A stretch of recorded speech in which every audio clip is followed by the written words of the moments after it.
नहीं कर सकते। ठीक है, अब वो मनुष्य कैसे बनेंगे? वो उनका कर्म है, उनकी भवितव्यता है, उनकी मंद कसाई है। मंद कसाई से मनुष्य आयु का बंद कर लिया, मनुष्य बन गए, वो अलग बात है, लेकिन उस पर्याय में भी अपना कल्याण नहीं कर सकते। अगला प्रश्न। पूज्य मुनि श्री के चरणों में नमोस्तु। मुनि श्री, इस संसार में नाना प्रकार के विकल्प रूप परिणामों के कारण जीवन में समरसता नहीं आ पाती है। नाना प्रकार के विकल्पों के कारण मन दुखी रहता है। पूज्य मुनि श्री, आप हमारे जिज्ञासा का समाधान करें कि कैसे हम अपने मन को स्थिर रखते हुए समता के परिणाम रखें। नमोस्तु मुनि श्री, नमोस्तु। मन को स्थिर रखने के लिए,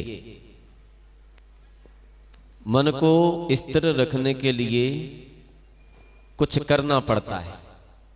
कहते हैं ना, कुछ पाने के लिए कुछ खोना भी पड़ता है। यदि मन को स्थिर रखना है,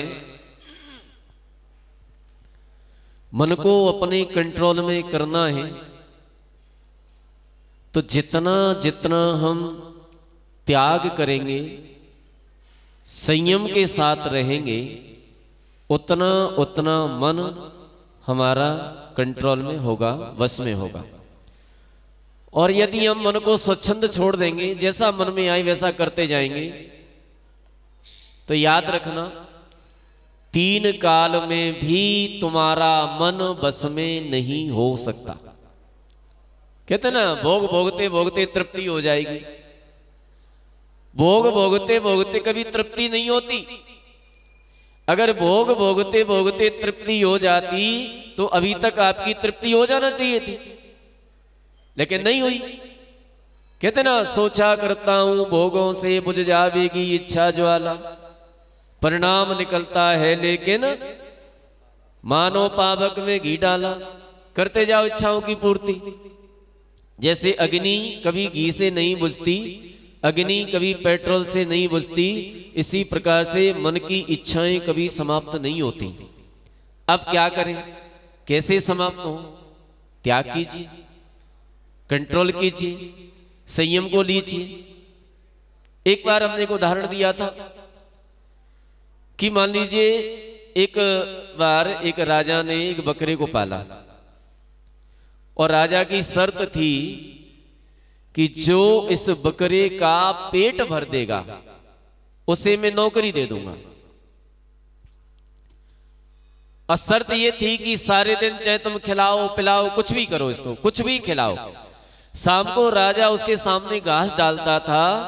अगर बकरा घास खाने के लिए तत्पर हो जाता है तो इसका मतलब बकरा भूखा है, और अगर घास नहीं खाता है तो बकरे का पेट भर गया है। तो जो भी लोग आते थे सारे दिन उसको खूब खिलाते, हरी घास खिलाते, अनाज खिलाते, सब कुछ खिलाते। लेकिन शाम को जैसे ही राजा उसके सामने घास डालता, बकरा झपट पड़ता घास पे, घास खाने के लिए। अब उसी को निकाल देता।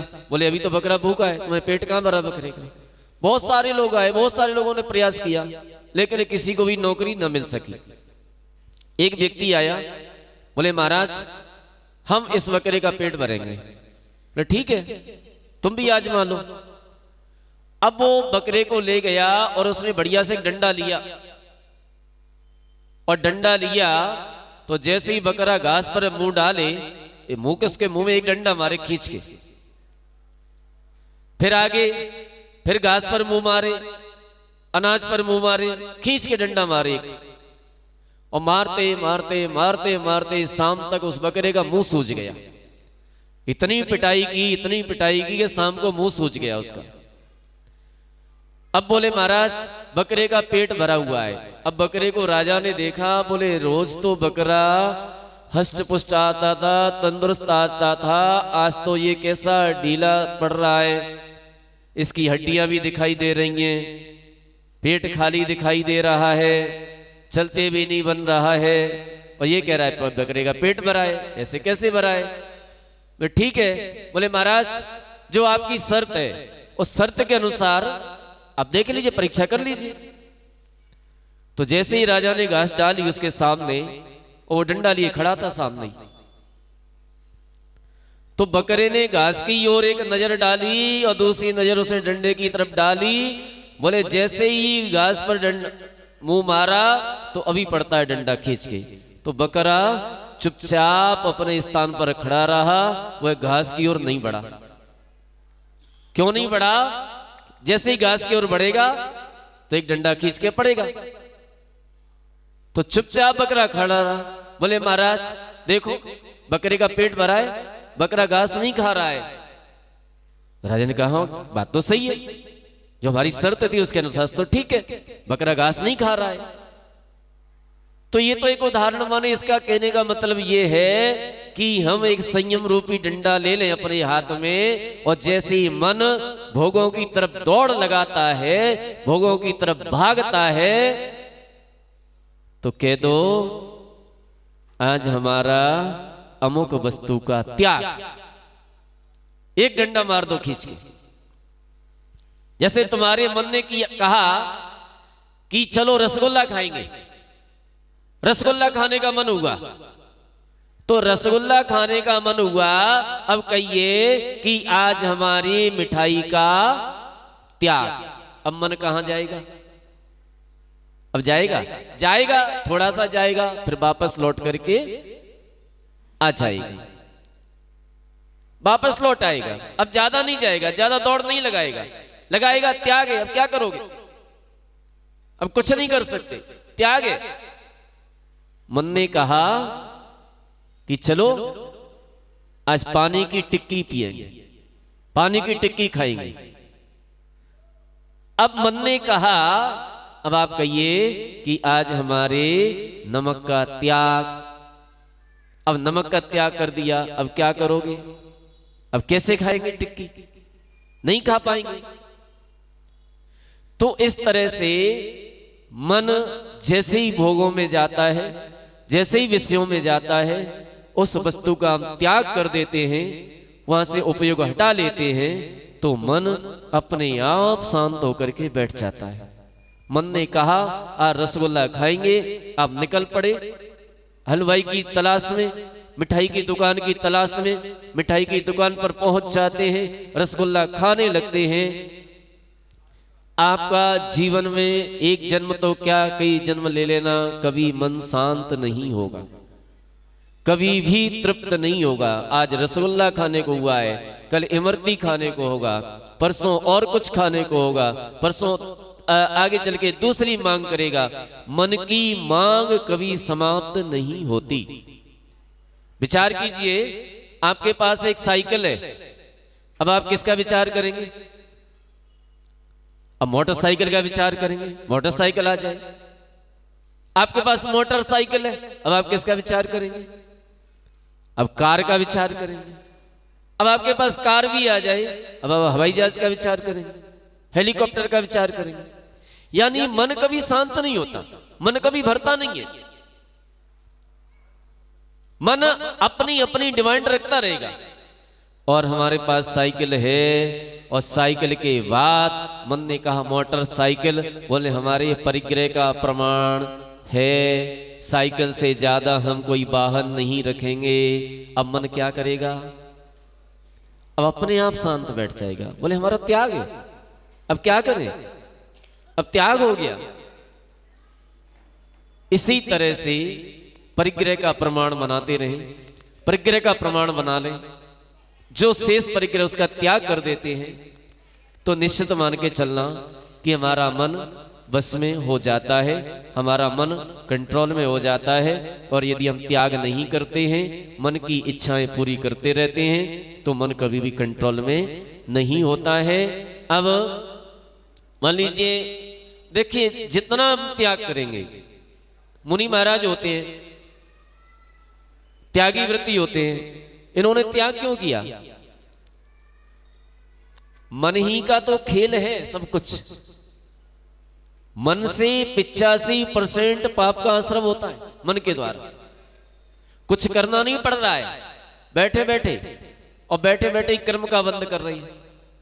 जब न जाने कहां कहां की सोच लेते, मन ही मन में शादी कर ली, मन ही मन में घर बसा लिया, बच्चे पैदा कर लिए, मन ही मन में बहुत सारा परिग्रह इकट्ठा कर लिया, कुछ किया है? हुआ तो कुछ नहीं है, लेकिन मन ही मन में क्या क्या कर लिया। तो मन न जाने कहां से कहां तक पहुंच जाता है। लेकिन इस मन को बस में करने के लिए जितना जितना हम त्याग करते जाते हैं, मुनि महाराज घर का त्याग कर देते हैं। अब उनके ग्रह संबंधी विकल्प धीरे धीरे समाप्त हो जाते हैं।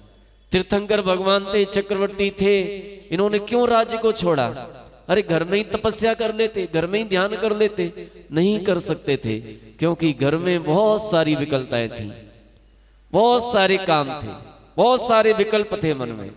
तब उन सारे विकल्पों को त्याग करके और वन में जाते हैं, और वन में जाकर के जब ध्यान करते हैं तो कर्मों का नाश होता है, ये मन बस में होता है, कंट्रोल में होता है।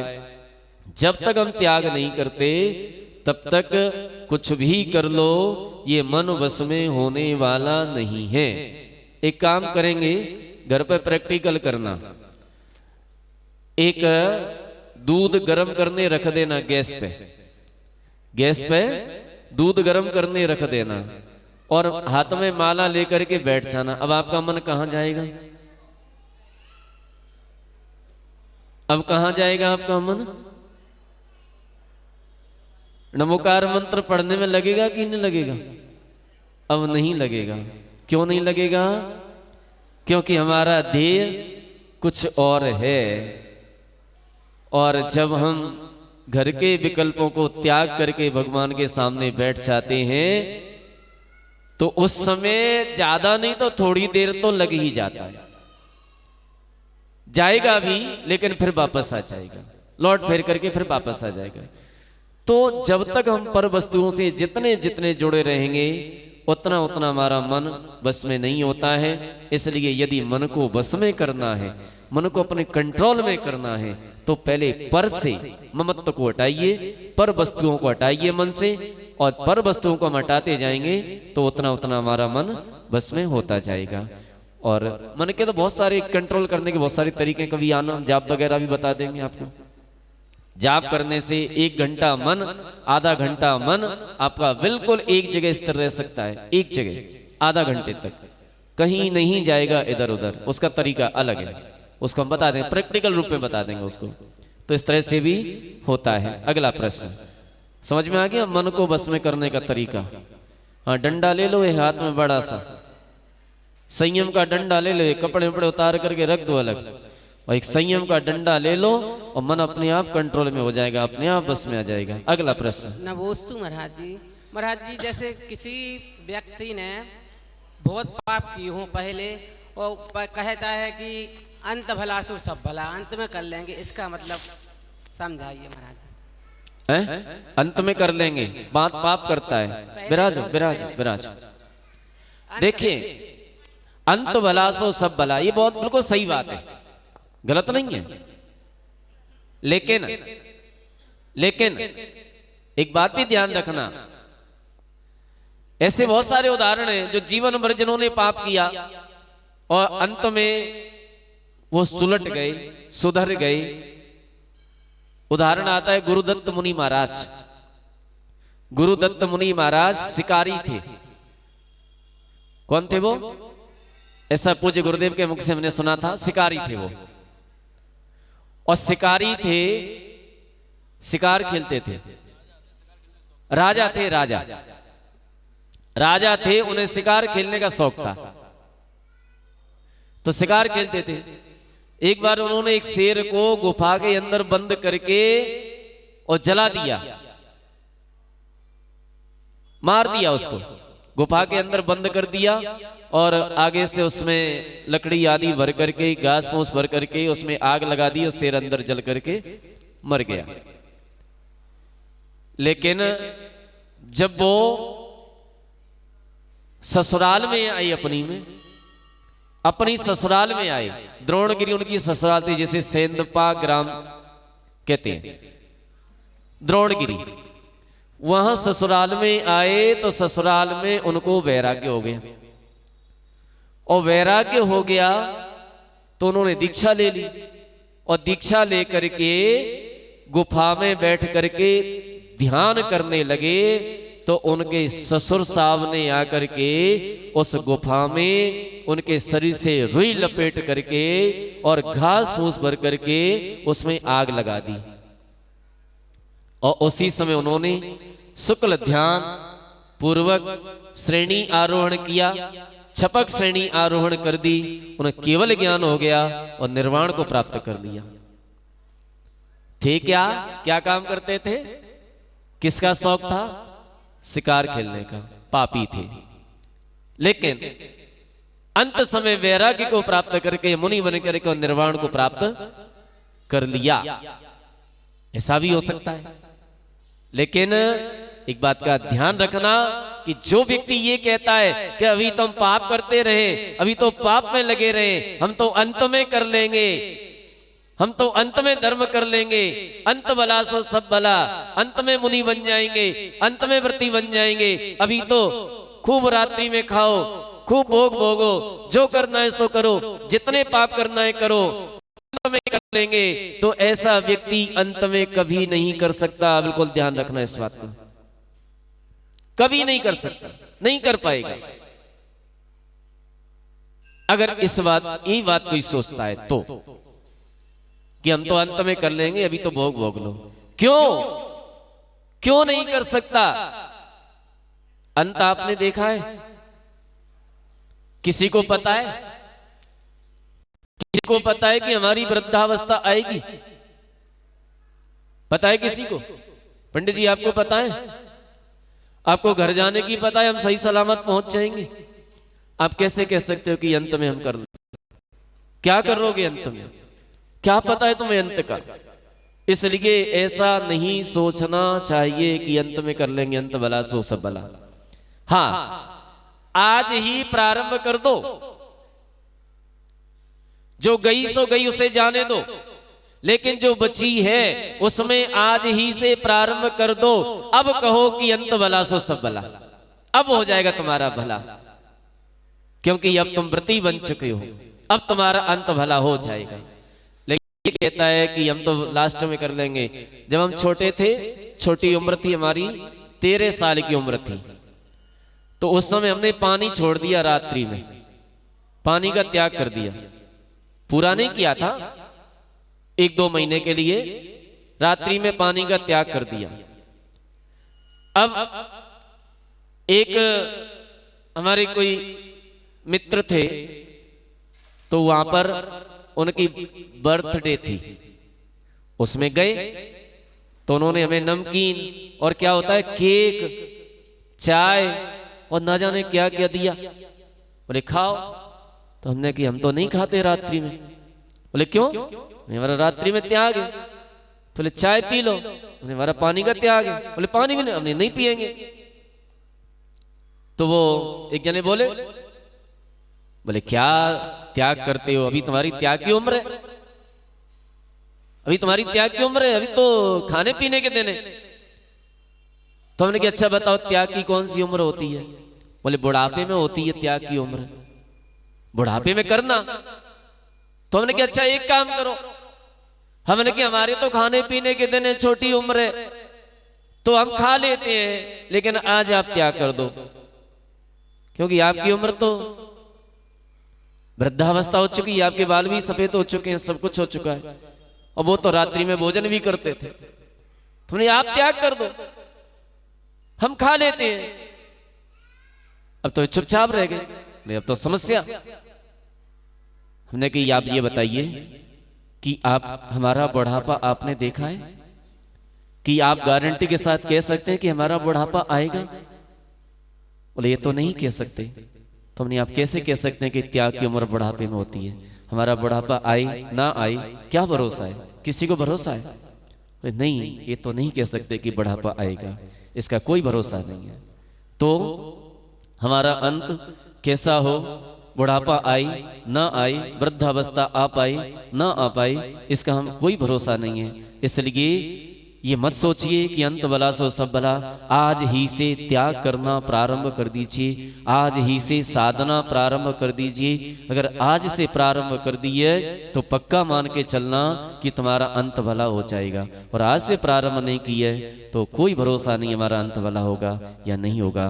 अगला प्रश्न और अंतिम प्रश्न, फिर आगे के कार्यक्रम। नमोस्तु महाराज जी। नमस्ते महाराज जी। 4 प्रकार के अभाव होते हैं, तो 2 प्रकार के बाद के तो समझ में आते हैं, अन्योन्य भाव, अत्यंत भाव, लेकिन प्राग भाव और प्रध्वंसा भाव, इनके अर्थ जैसे लगाएं तो उसमें। हाँ, प्राग भाव का मतलब होता है प्राग भाव। बिराजो बिराजो बिराजो। प्राग भाव का मतलब होता है कि वर्तमान पर्याय में पूर्व पर्याय का अभाव, वर्तमान पर्याय में पूर्व की पर्याय का अभाव, प्राग भाव। प्रध्वंसा भाव, प्रध्वंसा भाव का मतलब है कि वर्तमान पर्याय में उत्तर पर्याय का जो बीत चुकी है उसका अभाव, जो निकल गई है उसका वर्तमान पर्याय में अभाव, और जो अभी आई नहीं है आने वाली है उसका भी वर्तमान में अभाव। जैसे कि आपकी कौन सी पर्याय है?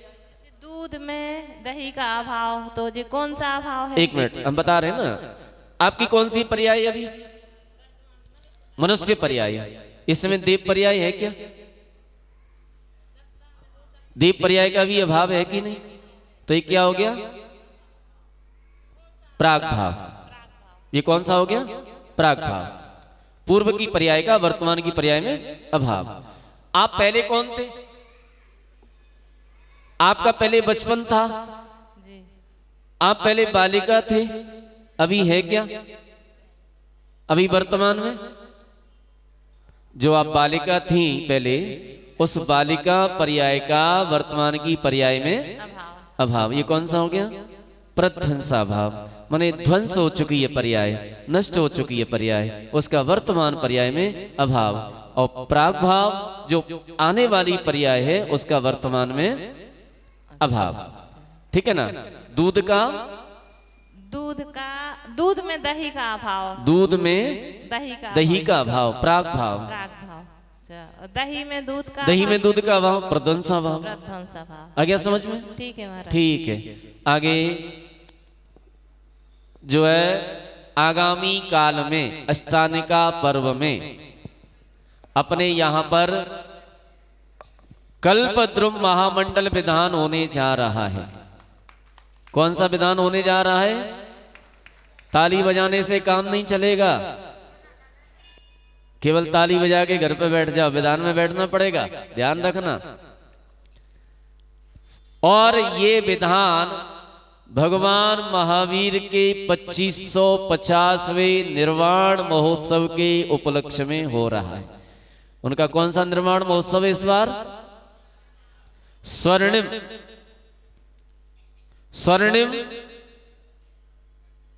निर्वाण महोत्सव। इस स्वर्णिम निर्वाण महोत्सव के अवसर पर 24 समोसरण की रचना करके, क्योंकि हमारे कितने तीर्थंकर हैं? भगवान महावीर से पूर्व कितने तीर्थंकर हुए? 24 तीर्थंकर हुए। वो 24 समोसरण की रचना करके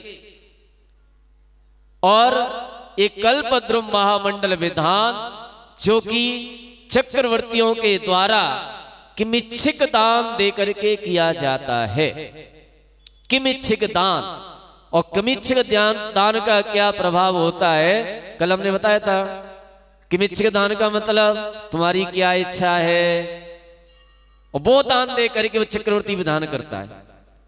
आज भले ही हम वह पूरी प्रक्रिया तो नहीं कर सके, लेकिन ये भावना तो हमारी होती है कि हम किमिच्छिक दान दे करके भगवान की आराधना करते हैं। तो इस बात का भी ध्यान रखना, जो आज किमिच्छिक दान की भावना रख करके और इस विधान को करता है, तो कहते हैं जैन दर्शन में कहा गया है कि भावना भव नाशिनी और भावना भव वर्धिनी। भावना से ही भव का नाश होता है, और भावना से ही भव का वर्धन होता है। भावना से ही भव बढ़ते हैं, और भावना से ही भव का नाश होता है। तो ऐसी भावना बना करके हम ये विधान करें ये कल्पद्रुम विधान करेंगे तो निश्चित मान के चलना कि आगामी पर्याय में जैसी जैसी आपकी भावना तीव्र होगी उस भावना का फल भी प्राप्त होता है। तो इस विधान में बैठने के लिए जो भी इच्छुक हैं वो अपने अपने नाम जल्दी से लिखा दे, ठीक है, क्योंकि स्थान सीमित है। अगर स्थान पूरे हो गए तो फिर आप कहना कि हमारा नाम लिख लो तो हो सकता है कि मुश्किल पड़ जाएगा, क्योंकि जगह सीमित है, जगह नहीं है, जगह का बहुत अभाव है।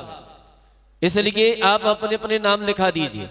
कल बहुत सारे समूह शरण के नाम आए, उन नामों की घोषणा भी आज आपके यहां से की जाएगी।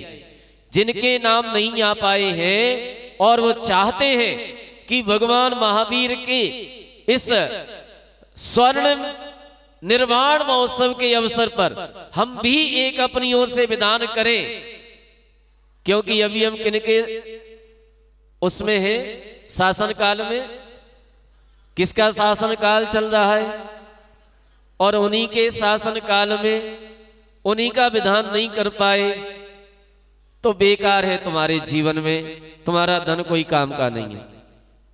इसलिए उनके शासन काल में उनके स्वर्णिम निर्वाण महोत्सव पर अपनी ओर से भी एक विधान अवश्य करना चाहिए और कल्पद्रुम विधान में अपना नाम दर्ज करा करके उस विधान को अष्टांग का पर्व में बड़े भक्ति भाव से यहां पर किया जाएगा। आपके ही नगर के पंडित जी हैं और सब कुछ अच्छा है, तो अभी उसकी राशियां वगैरह हमारे कमेटी के जो भी पदाधिकारी गण हैं, प्रबंधक हैं, भावी प्रबंधक हैं, भावी क्या शपथ ग्रहण नहीं हुआ है, बाकी तो प्रबंधक ही है। तो वर्तमान प्रबंधक भावी और जो आगे आने वाले समय के प्रबंधक, अब वो सर्वे सर्वा जो भी है सब कार्य संभाल रही है विधान का। आइए और वो व्यवस्था बताएंगे कि किस तरह से इस विधान में बैठने की योजना है, किस तरह से लोग बैठ सकेंगे विधान में।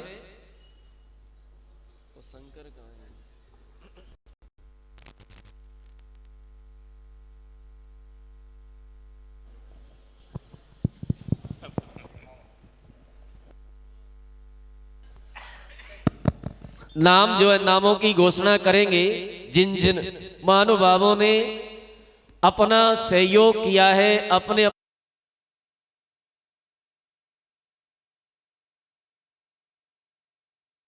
बताएंगे कि किस तरह